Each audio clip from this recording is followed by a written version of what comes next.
അയോധ്യയിലെ രാമക്ഷേത്രത്തിന്റെ സംഭാവന രേഖകളിൽ നിന്നും 60 കിലോഗ്രാം വെള്ളിക്കട്ടകൾ കാണാനില്ലെന്ന റിപ്പോർട്ട്. ക്ഷേത്ര നിർമ്മാണത്തിനാണ് ജ്വല്ലേഴ്സ് അസോസിയേഷൻ 1.5 കോടി രൂപ വിലയുള്ള വെള്ളിക്കട്ടികൾ ക്ഷേത്രം ട്രസ്റ്റിന് കൈമാറിയത്. ഇത് നിലവിൽ എവിടെയാണെന്ന് ക്ഷേത്രം ട്രസ്റ്റിന് അറിയില്ലെന്നാണ് വെളിപ്പെടുത്തൽ.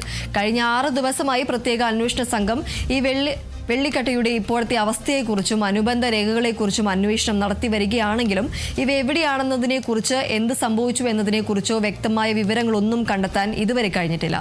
സംഭവവുമായി ബന്ധപ്പെട്ട് രാംലല്ലയ്ക്കും ലഭിക്കുന്ന ആഭരണങ്ങളുടെയും മറ്റ് മേൽനോട്ട ചുമതലയുള്ള കൃഷ്ണദേവ തിവാരി ഉൾപ്പെടെയുള്ള 4 പുരോഹിതന്മാരെ SIT സംഘം ചോദ്യം ചെയ്തു.